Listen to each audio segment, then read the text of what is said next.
Okay, this review is going to be a bit of a mess. In all things considered, it'll be just a huge mess. I really enjoyed my time in God of War Ragnarok. It was surprising because I didn't really enjoy the original God of War. But going into God of War Ragnarok, I found that everything actually clicked together this time. I had a lot of fun playing through the different environments. I had a lot of fun exploring through them all and meeting all the new characters and actually completing the side quests. There wasn't really anything in terms of side quests to speak of in the previous game, but in Ragnarok, all of the side quests actually add up to something, and they actually flesh out a lot of the characters that you speak to, and thus flesh out a lot of the world. And on top of that, whilst there's a huge amount of interaction between the two main characters, Atreus and Kratos, already, they are even fleshed out even more during the side quests. One that comes to mind is with the Hafkafa, where you actually have very heartfelt, down-to-earth interactions between the father and son. It's all really good, and it's all really interesting. It flows together really nicely, and it all fits together really nicely. The combat, the side quests, the exploration, when contained in its own bubble, that is. It starts getting a little bit worse when you start pairing that with the overarching story, because the overarching story is a world-ending story. So pairing those side quests and those heartfelt moments together when shit starts hitting the fan, everything starts falling apart then, and not in a good way. Obviously not in a good way, I digress. But that is me digressing past the point. Because what I'd like to speak of first is the fact that the game really is beautiful. I speak no hyperbole when I say that, aside from Horizon Forbidden West, God of War Ragnarok is one of the most impressive games I've seen in a while. None of the areas are necessarily large when you're going through them. Generally, the levels are quite linear and the set pieces are quite small. But when it comes to the cinematic set pieces, there is nothing more impressive than seeing it happen in front of you and unfold in front of you. It looks gorgeous. And despite what I say about the linear areas and the linear smaller levels, there is one level in particular when you're playing as Atreus and you turn around and you look over the entire area, and it is amazing. Just seeing the entire world expand before you. It's depressing that you can't go and explore that world at all, but I digress again. It is still gorgeous. Combat feels improved upon, it's diverse, and it's impactful. I always felt like I didn't know what the hell people were on about in the previous game, where, you throw the hammer and it feels amazing. No, it doesn't. It doesn't feel amazing. It never did. I don't know where people got that from. I was really hoping that Santa Monica Studios would include the PS5 controller's feedback into the game, as I think that would benefit the game a lot to make it feel a bit more immersive. But unfortunately, they didn't, and I feel like that's possibly because they were also developing the game for PlayStation 4. But that's sort of a non-issue. It's not really a be-all or end-all, and it doesn't really end the experience for me. But combat has still been improved upon. Whilst in the previous game, you basically just upgraded your gear and improved and got better because you had bigger numbers, you can now specialize into one of three different areas. You can specialize into your strength, your runic ability, and your stun ability. Now, generally speaking, they all just go towards the same thing, like three-thirds that make up a greater whole. But you can focus down. If you want to focus more upon your skills and more how you weave them together and make your attacks more potent, you focus on your runic. If you're much more interested in making it so that you can stun enemies as quick as possible and do those massive hits with your finisher, go with stun. Or if you don't really mind what you do and just want to hit things, you go with your strength. Now, the issue here is that you have two weapons, arguably three at one point in the game, but they don't do enough individually to make themselves unique. You have that same thing as the previous game, where some enemies are weak to ice and some are weak to fire, so you switch out your Chaos Blades and your axe depending on what you're up against, but they both feel the exact same. Arguably, you can say that the Chaos Blades have a wider berth, so you can do more AoE damage, whereas the axe is higher damage versus single targets.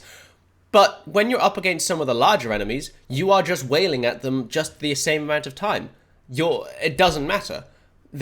At the end of the day, you are just mashing RB so that you can hit them as many times as you can before they drop. Some of the later bosses are extremely egregious for this. Whilst you're rolling back and forth and dodge between attacks and blocking, as soon as you can, you just wail on them. You don't need to use any of your abilities, especially seeing as your abilities don't really benefit you as much against bosses as they do against regular enemies. But some of the more impressive regular enemies don't get hurt any more by special abilities than they do with your regular attacks, so what's the point? I just wish there was more of a difference between the Chaos Blades and the axe, because right now they act the exact same way in that you just need to spam RB. Of course, past this, the game is a narrative-based action game, so we need to spend some time pointing out where its strong suits are in that regard. The voice acting in particular is absolutely stellar. There is not a single badly acted character, and everybody acts their character to the highest possible ability. Brock is still annoying as hell, but their character is but they fit that perfectly. Tyr is the soft-spoken general of the Scandinavian folklore, but he has that birth, that gravitas to him, which makes you think that, yeah, he was once definitely a great war general. Kratos, with Christopher Judge as his voice actor again, is by and large the standout hit. He is booming, he holds the room at attention, he just sounds amazing, and no matter what gets thrown at him, be it an emotionally charged scene, or just needing to rage and rampage across a room full of enemies, Christopher Judge puts his all into the performance and makes it sound incredible. Of course, this is where we start going into some of the negatives, because it doesn't matter how good the voice acting is when they don't stop moaning in your ear. The characters just don't shut up. The quirky modern day dialogue is something I can get by, sure. You can go 5 seconds without saying something or responding to something, but why would you? Wouldn't want to leave the player time to maybe indulge in the video game, right? But even past that, every single second a character has something to say, whether it is story related, environment related, or making some snarky comment about how I'm exploring, there's never any time for the player to have a moment to themselves. The most egregious of these is during fights and puzzles. Yes, I know that I am on fire. I can visibly see that I am on fire. But hearing Atreus for the billionth time saying, "You're on fire," but you probably already know that, does not make the fire any less damaging or more annoying. Or just telling me that at any given second what to do in a fight. Yes, game, you've established very early on that the red indicator is to tell me that the attack is unblockable. It is a very nice warning. I have learnt this. Now, could you please not have every one of your characters also tell me that I can block it as well? I would really appreciate it if the game would let me succeed and fail on my own merits. I wouldn't even mind this so much if it was on one of the lower difficulties. Some people like getting tips to help them through the harder fights, but on the second hardest difficulty, I would like a challenge. There's a reason I put the difficulty up. This isn't even just present in combat. They're present in almost every single puzzle throughout the game. I'm sure you've already seen the clips making their rounds online, but let me tell you, I speak no hyperbole when I say that if you spend a nanosecond longer than the game would like you to on a puzzle, don't worry, it'll outright tell you the answer. No experimenting, no thinking for yourself, just shut up and finish the puzzle. And for a puzzle, all of them can suck my ass, because they are not puzzles. All of them boil down to hitting a crank so that it can slowly turn the right way, or hit a hidden fire pot. For finding secrets, I could let this slide, but for main quests where you have to traverse through these sections, what's the point? Especially when your NPC friends just tell you the answer anyway. What's the point in these puzzles even existing in the first place, if not just for the padding or for the game to exposit all over you? Now, Ragnarok's story is good, it may be great, but it has the nasty habit of just talking at you, for sometimes hours on end. Video games offer themselves up as a means to interweave gameplay and narrative, creating unique experiences that you can't have anywhere else. Ragnarok takes that idea and says, "Here, write this yak for an hour and we'll explain the story to you." It's not fun. I came here to play God of War. I want to rip and tear my way through legions of Asgardians, not point my analog stick up as Atreus climbs a rock face. Cinematic is one word to describe Ragnarok, boring is another. And can we have an antagonist that stays an antagonist?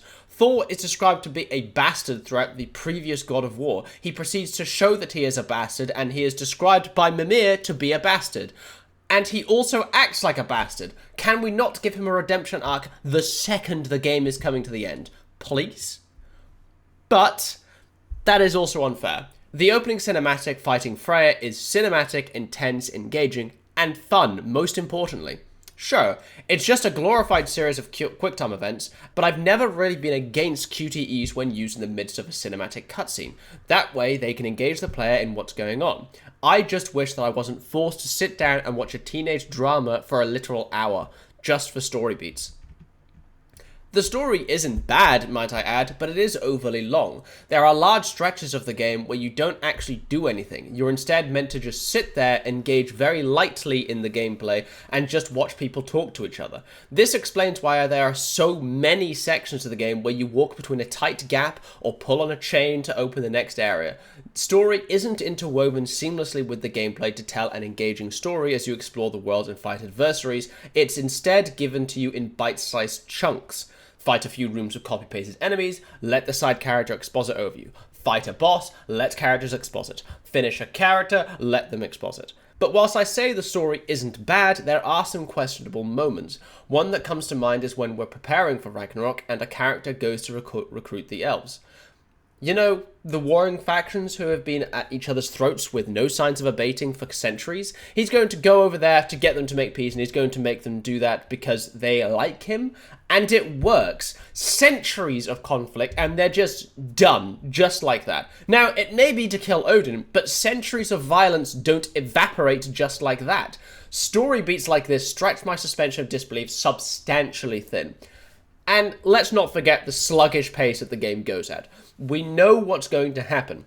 It's going to end in Ragnarok. We don't need to spend 15 hours talking about how we're not going to cause Ragnarok. We already know the ending. Ragnarok is coming. The same can be said about the chapter where we save Tyr. We're on our way to save Tyr. We know we're going to save Tyr. We don't need Kratos trying to build suspension saying that he may not be imprisoned there because we've already seen that Tyr's in prison, thanks to the game's trailer.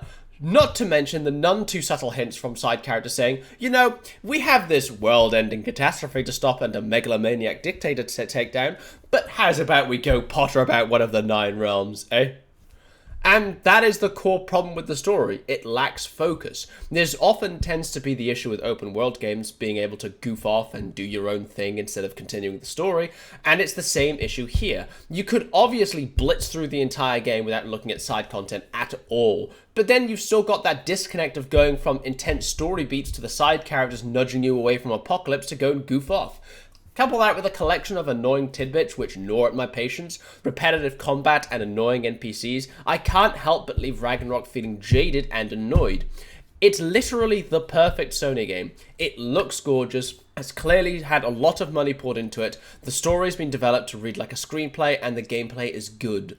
But it lacks the individual charm, care, and attention which makes it memorable. Whilst I enjoyed my time in it, Ragnarok will just turn into a game that I'll occasionally look back on thinking, man, Odin sounded real fucking dumb throughout that entire game.